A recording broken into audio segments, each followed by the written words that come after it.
In the spring and summer of 1882, in the wild forested hills of northern Pennsylvania, a crew of just 40 men built in 94 working days the tallest railroad bridge in the world. It was a viaduct across a deep valley called the Kinzua Gorge, and it rose 301 feet into the air, higher than a 30-story building, a slender tower of metalwork carrying a railroad track across the empty sky where the valley fell away beneath it.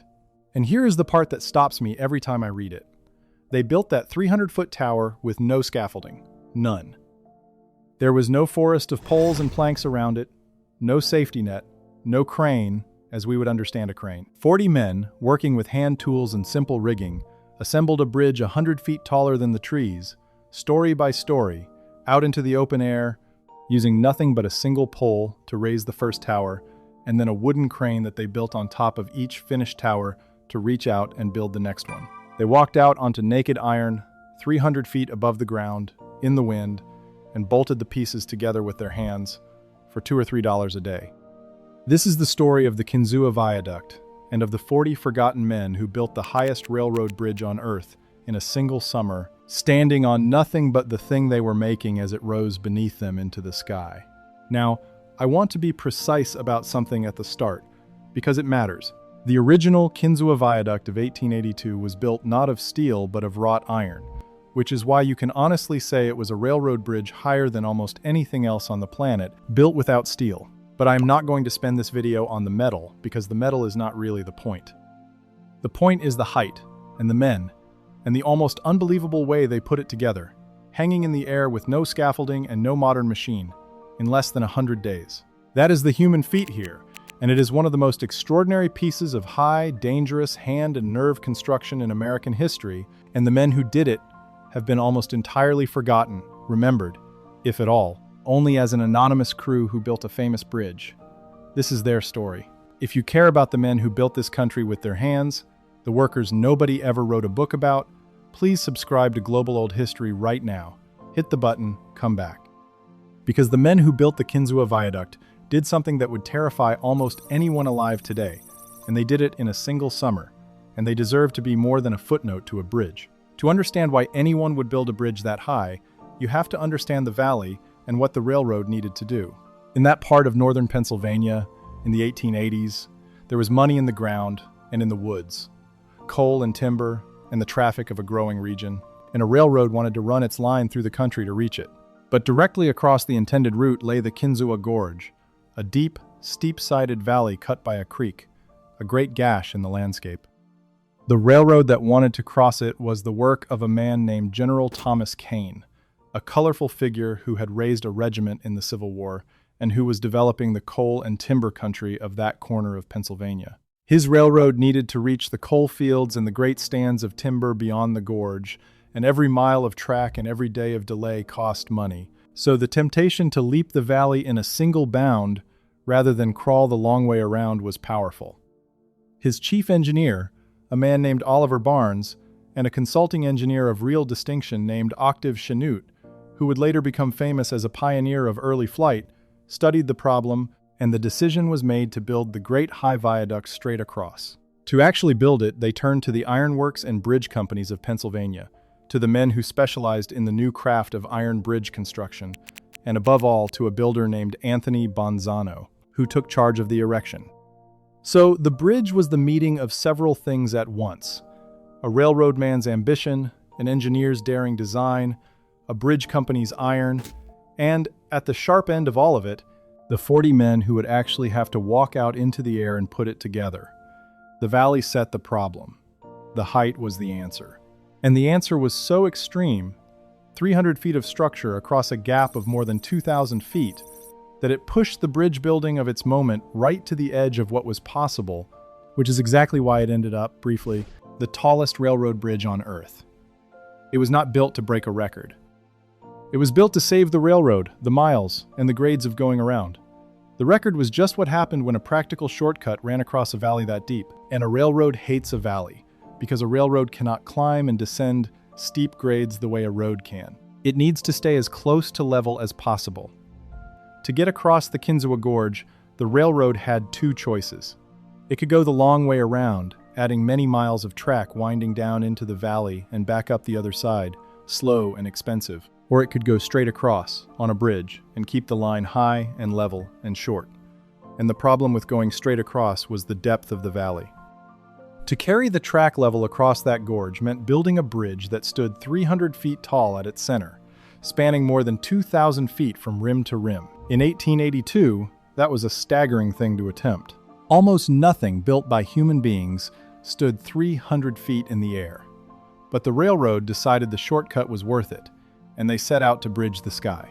I want you to sit with what 300 feet meant in 1882, because we are numb to height now, in a world of skyscrapers, and they were not. In 1882, there were almost no structures on Earth that tall. The great skyscrapers had not been built yet.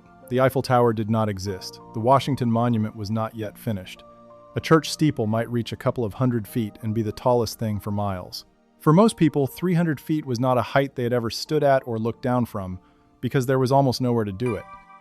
And here, in the backwoods of Pennsylvania, a crew of 40 men was going to build a slender iron tower 300 feet into the sky, and then walk around on top of it.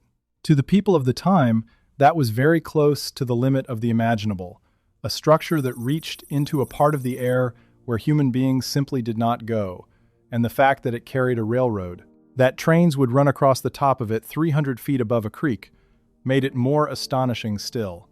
It is no wonder they called it the eighth wonder of the world. To them, it genuinely was a wonder, a made thing that stood taller than almost anything else on the planet, in a place where the tallest thing had always been a tree. We look at old photographs of it and see a quaint iron trestle. They looked at it and saw men standing where only birds had ever been, on a tower scraping a height that human building had barely ever reached. And under all that soaring ironwork, holding it up, was a foundation of stone. Before a single iron member went into the air, masons had to build the piers, the great stone bases on the floor and the sides of the gorge, on which the iron towers would stand. There were more than 100 of these masonry piers cut and laid by hand, and set into them were the anchor bolts, huge bolts, 6 to 10 feet long and 1.5 inches thick, embedded in the stone, that would tie the iron towers down to the earth. It is easy, looking at the dramatic height of the iron, to forget the stonework at the bottom, but it was essential, and it was its own hard labor.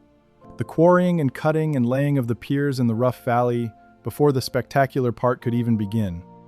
And there is a grim significance to those anchor bolts in the stone, though no one could have known it at the time, because it was those very bolts, and their successors, rusting in the piers over the following century, that would one day let the whole thing fall. But in 1882, they were new and strong, and they held the feet of the towers fast to the stone while, above them, the 40 men and the traveling crane climbed the iron into the sky. The bridge, like all these great structures, was two things joined: the hidden heavy foundation in the ground and the soaring visible work above, and both were made by hand. The masons below and the bridgemen above in that Pennsylvania gorge in a single summer. Quick pause. If these stories matter to you, join the Boss tier for $4.99 a month. Loyalty badge, custom emoji, early access 24 hours before public, and members-only polls. Link in the description. Now back to it. And when it was done, the numbers were almost hard to believe. The completed viaduct stood 301 feet high at its tallest and stretched more than 2,000 feet across the gorge, carried on 20 tall towers rising from stone piers on the valley floor. When it opened, it was the tallest railroad bridge in the world. Think about that. In 1882, in the backwoods of Pennsylvania, 40 men had built the highest railroad bridge on the entire planet. It held that record only briefly, losing it a couple of years later to a great viaduct in France. But for that moment, it was the highest in the world, and it was so astonishing to the people of the time that it was advertised as the eighth wonder of the world, and people traveled to see it. Some of its towers stood taller than the towers of the Brooklyn Bridge, which was being built in New York in those very same years, and which the whole country considered a marvel. But the Brooklyn Bridge had thousands of workers and years of labor and enormous sums of money behind it. The Kinzua Viaduct, just as tall in its towers, was thrown across a Pennsylvania gorge by 40 men in a single summer. There is something almost absurd about that contrast, and it tells you how completely the men who did this hard, brilliant, dangerous work have slipped out of memory. And I keep coming back to that contrast with the Brooklyn Bridge, because it is so instructive. The Brooklyn Bridge, going up in New York in exactly those years, is rightly remembered as one of the great engineering achievements of the century, and books have been written about it, and its designers and builders and the tragedies of its construction are famous. It employed a vast workforce over more than a decade. It cost a fortune and killed many men. It is woven into the story of the nation. And its towers, the great stone towers everyone knows, were shorter than the iron towers of the Kinzua viaduct. Let me say that again, because it is almost unbelievable. The towers of the Kinzua viaduct, built by 40 men in 94 days in the Pennsylvania woods, stood taller than the towers of the Brooklyn Bridge, which the whole world remembers. And yet almost no one has heard of Kinzua, and no one at all knows the names of the men who built it. Part of that is location, of course. The Brooklyn Bridge is in the greatest city in the country, crossed by millions. The Kinzua viaduct was in the remote woods, crossed by trains and, later, tourists. But part of it is just the deep unfairness of how we remember these things. The way a famous structure in a famous place gets studied and celebrated, while an equally astonishing one in the backwoods, built faster and with a fraction of the men, is left to be a curiosity. The men who built Kinzua did something, by any fair measure, as remarkable as anything the more famous bridge builders did. They just did it where no one was looking, and so no one looked. And it is worth remembering what the bridge was for, because the sublime and the practical sat side by side in it. This was not built as a monument or a spectacle, whatever it became. It was built to move coal and timber and freight, to let the trains of a working railroad reach the resources of a rich and rugged country and carry them out to market. The wild hills of that part of Pennsylvania held coal and vast forests, and the whole point of the Great High Bridge was economic, to shorten the line, to keep the grades gentle, to let the loaded trains roll across the gorge instead of grinding the long way around it. So, the tallest railroad bridge in the world, the eighth wonder, the thing that stopped people's breath, was in its daily life a piece of industrial plumbing, a way to get coal from one side of a valley to the other a little faster and cheaper. There is something very characteristic of the age in that. The way the sublime and the commercial were fused, the way the pursuit of profit and the pushing of resources out of the ground drove men to build things of genuine grandeur, almost as a side effect. The men who commissioned Kinzua were not trying to make art. They were trying to make money hauling coal. But to do it, they had to reach across a gorge 300 feet deep. And to do that, 40 men had to build the highest bridge on earth. And so, in the service of coal, a wonder got made. The grandeur was real, so was the freight, and both rode across the same iron, 300 feet in the air. Now let me tell you how they actually built it, because the method is the genius of the whole thing, and once you understand it, you will not forget it. The great problem in building something that tall is simple to state and terrifying to solve. How do you get the workers and the heavy iron pieces up into the air, 300 feet up, to put them in place, when you have no crane that can reach that high and you are not going to build a scaffold the size of a mountain? The answer the builders used was beautiful and audacious. They let the bridge build itself upward and lift its own builders. Here is how it worked.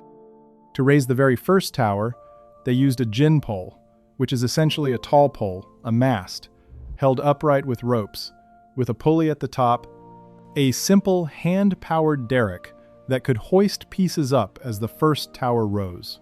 Once that first tower was standing, they did something clever. They built a wooden crane, a traveling crane, right on top of the finished tower, at its full height. And from up there, that crane could reach out horizontally and lift and place the iron to build the next tower beside it. When that next tower was up, they moved the crane onto it, and used it to build the tower after that. And so the bridge marched itself across the valley, tower by tower, with the crane always riding on top of the last finished tower, reaching out into the empty air to raise the next. The structure lifted its own builders and its own materials as it grew. Stop and appreciate how clever that is, because it solves an impossible-seeming problem with almost nothing.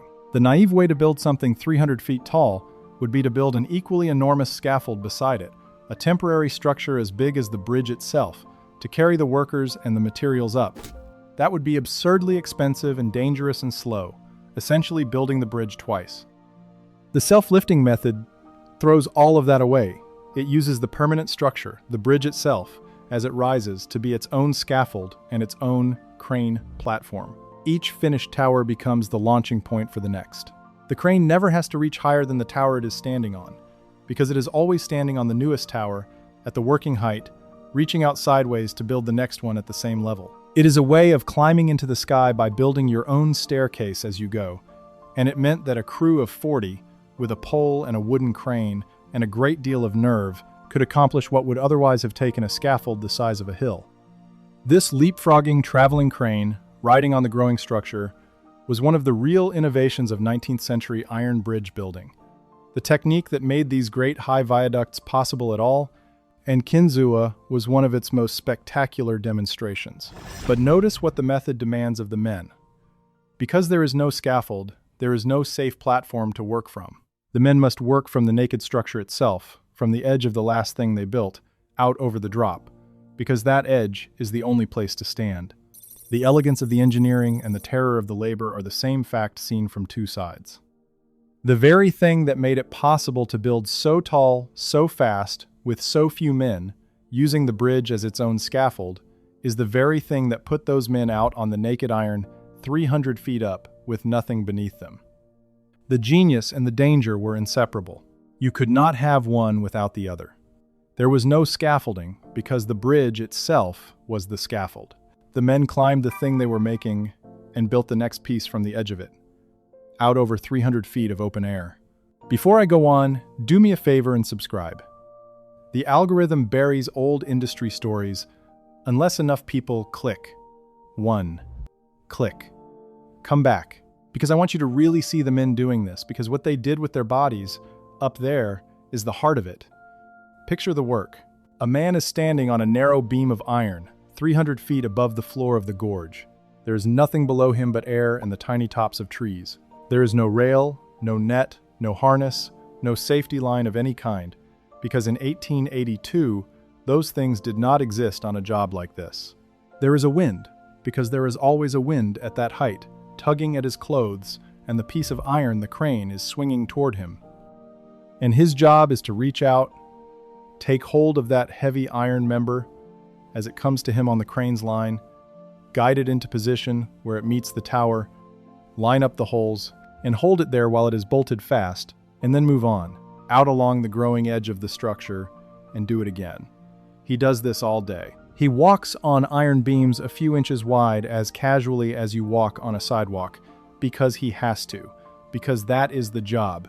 300 feet up, in the wind, with nothing to catch him if his foot slips or the wind gusts or the iron shifts. The men who could do this work were a particular kind of person, and they became, over the decades of American bridge and skyscraper building, almost a legend. Bridgemen, the men who erected the iron and later the steel of the country's great high structures, were known for a nearly inhuman calm at height, an ability to walk a beam a few inches wide, hundreds of feet in the air, to work with their hands out over a lethal drop, without the fear that would paralyze almost anyone else. Some of it was skill, learned and practiced, the sure-footedness and the knowledge of how the iron behaves. Some of it was simply nerve, a temperament that could set aside the terror of the height and focus on the task. And not every man who tried it had it, and the ones who did not last. One way or another, it was dangerous work in the plainest sense. Men fell. On the high iron and steel of that era, before safety nets and harnesses and any of the protections we now take for granted, a bridgeman who lost his footing or his hold simply fell. And at 300 feet, a fall is certain death. The trade paid for its skill in blood, steadily, across the country and across the decades, and these were not celebrated men. They were transient, tough, often hard-living working men, moving from high job to high job wherever a great structure was going up, doing work that most people could not even watch without their stomachs turning, and they were paid, on the Kinzua job, $2 or $3 for a day of it. That is the specific human reality behind the beautiful old photographs of the finished bridge. Each of those delicate iron members, 300 feet up, was carried out and set and bolted by a man standing on the edge of nothing. A man with a particular gift for height and a particular indifference to the drop, working for a couple of dollars, whose name we do not have and whose courage we can barely imagine. These men were called bridgemen, and the ones who could do this work, who could keep their heads and their balance and their nerve at that height day after day were a special and slightly reckless breed, and they were paid for this the astonishing sum of $2 or $3 a day, with the foreman who directed them making $5 or $6. $2 or $3 to walk the naked iron 300 feet in the air and build the highest bridge in the world. The man who planned and drove the erection was a bridge builder named Anthony Bonzano, from the ironworks that supplied the metal, and it was under his direction that the 40 men and the traveling crane crawled that structure across the sky in 94 days. Let me put that 94 days in perspective, because the speed of it is as astonishing as the height. 94 working days is about 4 months. In 4 months, a crew of 40 men, using hand tools, a gin pole, and a wooden crane, with no scaffolding and no power machinery, built the tallest railroad bridge in the world, 300 feet high and more than 2,000 feet long, out of over 1,500 tons of ironwork, and did it well enough that it carried heavy trains for the next 18 years, and its successor stood for a century after that. Think about what that rate of work actually required. Every day, that small crew had to raise and place and bolt a substantial amount of heavy iron, high in the air, in all weather, without losing the pace, and without, apparently, losing many men. Because the records of the original construction do not tell a tale of constant death, which, given the conditions, is itself remarkable, and speaks to the skill of the crew and the cleverness of the method, there was no room for slow perfectionism and no room for panic.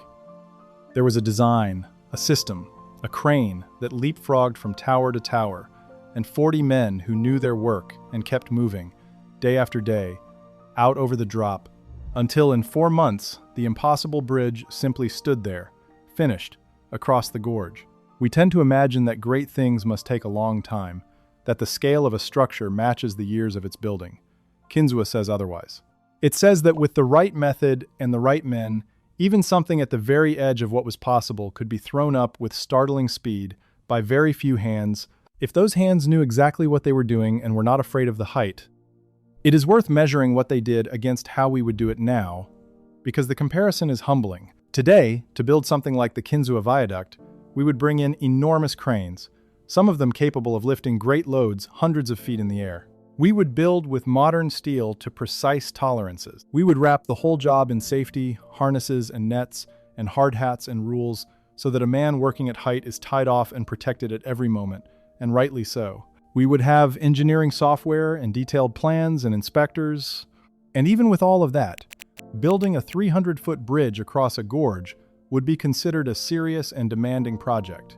Now strip all of it away. Take away the giant cranes, the power machinery, the safety gear, the computers. Leave 40 men, hand tools, a pole, a wooden crane they build themselves as they go, and a few dollars a day. And they did the same thing, at the same height, faster. That is not to romanticize the danger which killed men across the trade and which we were right to end. It is simply to register, honestly, the astonishing capability of those men, that with almost none of what we would consider necessary, they built something that would challenge us even now. We have far better tools than they did. We are not at all sure we have better workers. And when I picture the edge of that ruined bridge, that is part of what I feel. A kind of humility before people who did more with less, higher up, with nothing to catch them, than most of us could imagine doing at all. But it was the bridgemen themselves, the anonymous 40, who actually walked the iron and did the thing, and whose names are gone. One quick note, I turned the full story into a book, everything the records gave me. If you want it, the link is in the description. The bridge they built in that summer of 1882 carried trains for years, but it was born into a world that was changing fast, and within a couple of decades it ran into a problem. Trains got heavier. The locomotives of the turn of the century weighed far more than the ones the original viaduct had been built to carry, and by 1900 the wrought iron structure of 1882 could no longer safely bear the weight of the new trains. So the bridge was rebuilt. In 1900, over a matter of months, a new and stronger viaduct was erected on the same great stone piers, taller and heavier, able to carry the modern trains, and the workers of that rebuilding used a similar trick to the original, great wooden traveling structures that let them dismantle the old towers and raise the new ones in place, one at a time, each tower and its span taking about a week. I will not dwell on the second bridge, because the story I care about is the first one. The original leap across the gorge by 40 men in a single summer. But it is worth knowing that the crossing was so useful that when the first bridge grew too weak, they simply built a mightier one on the same spot rather than give up the shortcut, and the men of 1900 did their own high, dangerous work to replace the work of the men of 1882. That second construction in 1900 was in its own way just as impressive as the first, and it deserves a nod. The engineers had to replace the entire superstructure while reusing the original stone piers, and they did it with a pair of enormous wooden traveling structures, long timber frameworks that rode along the top of the bridge on the towers, under which the crews could take down an old tower and raise a new one in its place, tower by tower, without ever fully closing the gorge.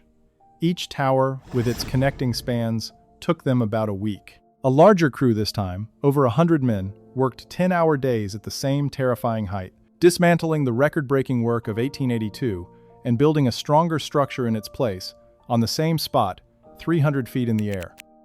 It is a measure of how valuable that crossing was that when the first bridge could no longer carry the trains, they did not abandon it or route around it.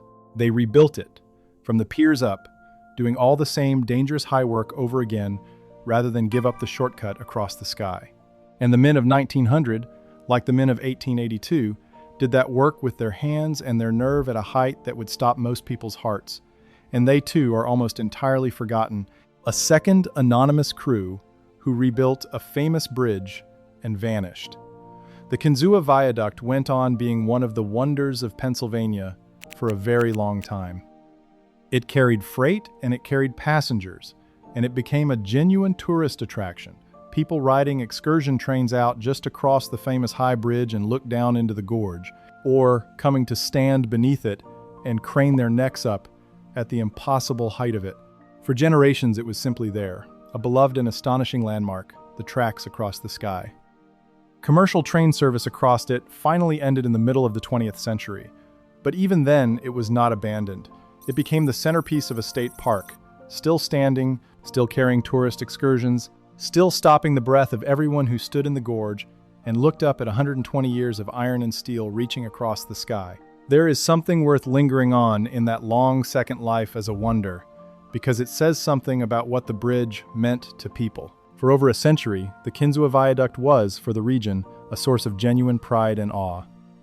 In its heyday, the railroad ran special excursion trains out across it just so people could experience the thrill of crossing the Great High Bridge, of looking out the window and seeing nothing but treetops far below and the valley floor 300 feet down. Families came for the day. Photographs were taken. It was the kind of local marvel that a whole region knows and loves and shows off to visitors. The tallest, the greatest, the eighth wonder, ours. And even after the train stopped, when it became the heart of a state park, people kept coming to walk out onto it, to stand beneath it, to feel the vertigo of that height and marvel that anyone had built such a thing and built it so long ago and by hand. For 4 generations, the bridge was simply a fixed and beloved part of the world in that corner of Pennsylvania, as permanent seeming as the hills it stood among. No one who visited it imagined it could ever not be there. It had stood since 1882. It had carried the heaviest trains. It had survived 120 years of winters and storms. It was, to everyone who knew it, eternal. The tracks across the sky that had always been there and always would be.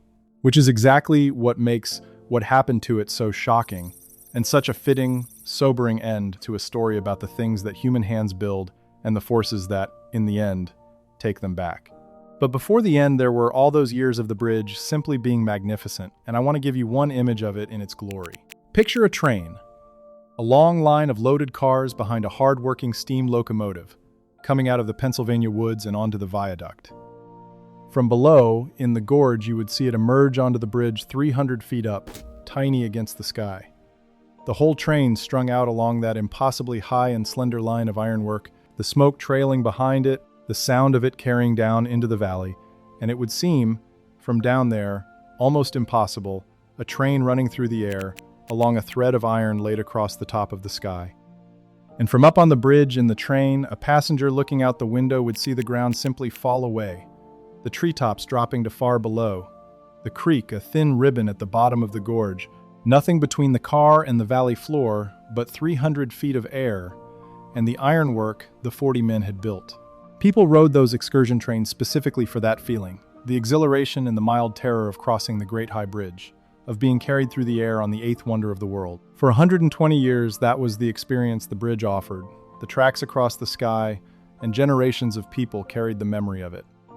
That is what was lost when the tornado came. Not just an old iron structure, but that particular wonder, the sight of a train running through the air, that the 40 men had made possible in a single Pennsylvania summer. And then, on a summer afternoon in 2003, it came down.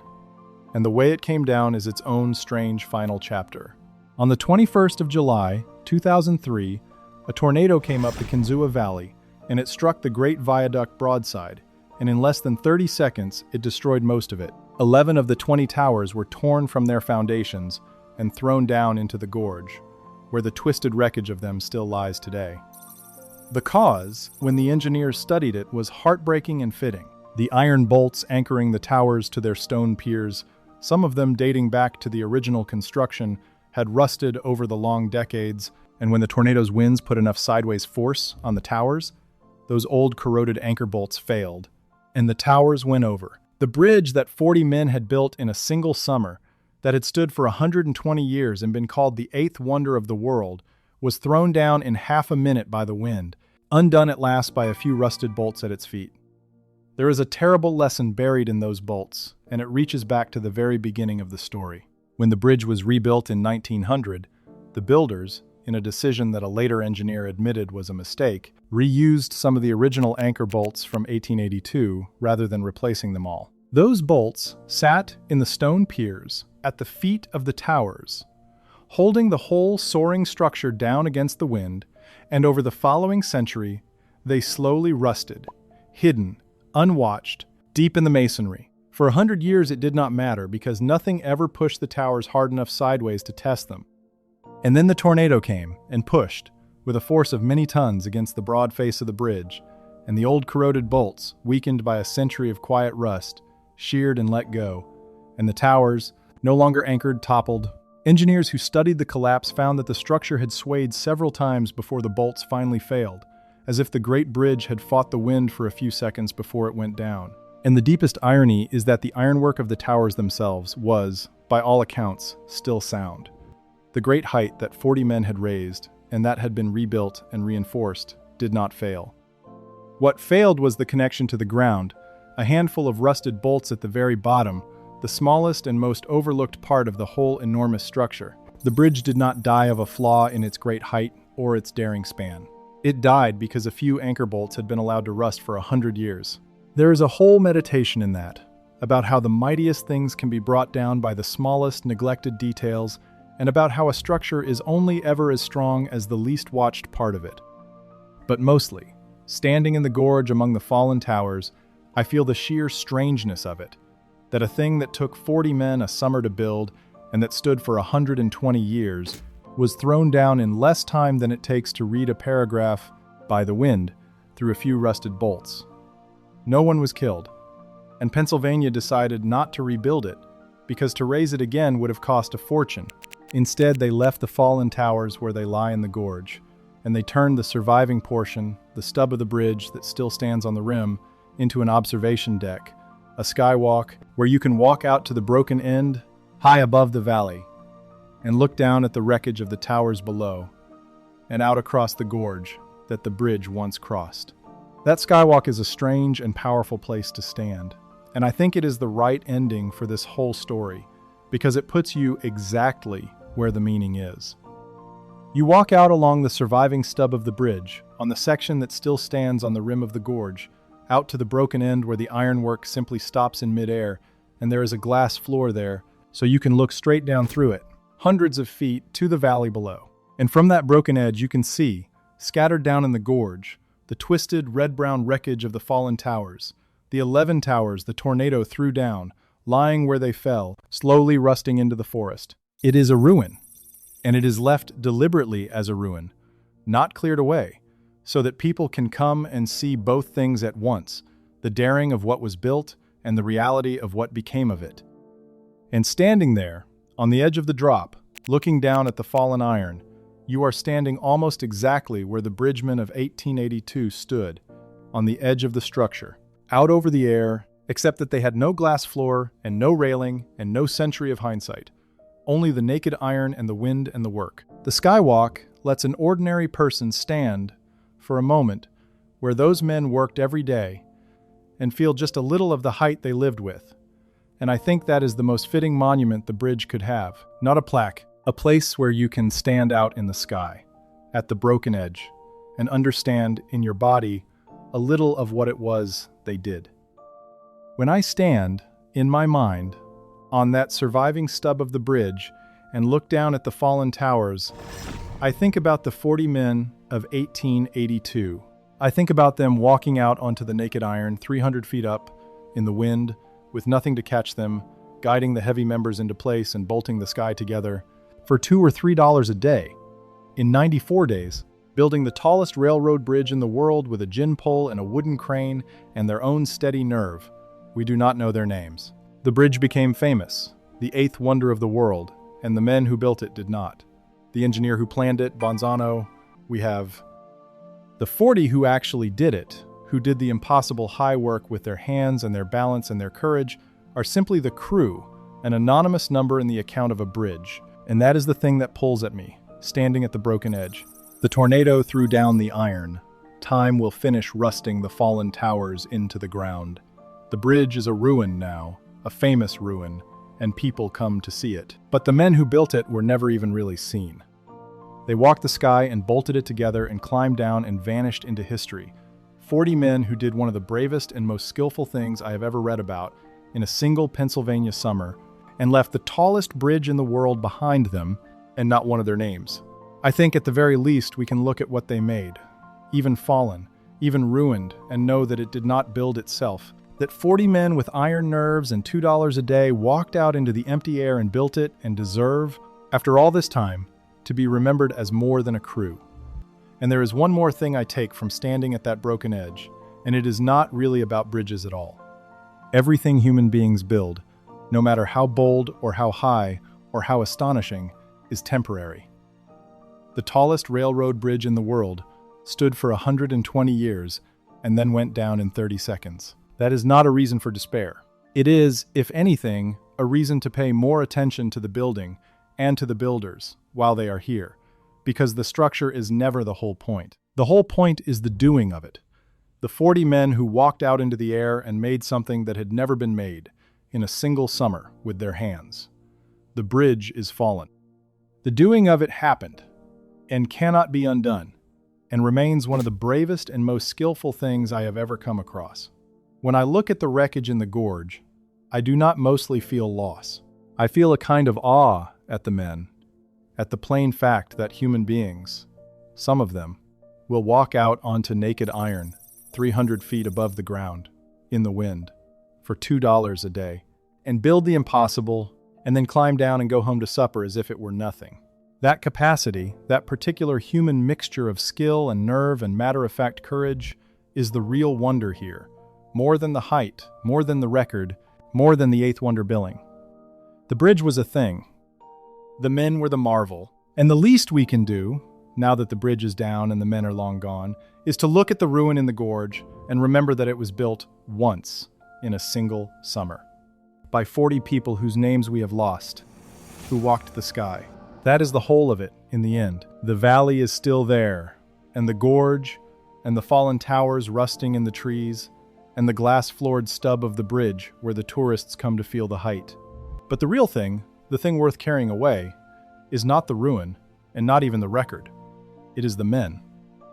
40 of them, one summer, 300 feet up, with a pole and a wooden crane and their own 2 hands, and no fear that they ever let show, building the tallest bridge on earth over a Pennsylvania creek, and then walking down off the finished iron and out of history without leaving so much as their names. They walked the sky, and they built a wonder, and they were forgotten. The bridge fell, The wonder of what they did not, and will not, as long as anyone remembers to look at that gorge and say, out loud, that men made this, real men, with their hands, up there where only the birds had ever been. One more thing. If you want to be part of the inner circle on this channel, join Final Boss for $9.99 a month. Public shout-out in upcoming videos, members-only investigations, plus everything from boss tier. Link in description. See you in the next one.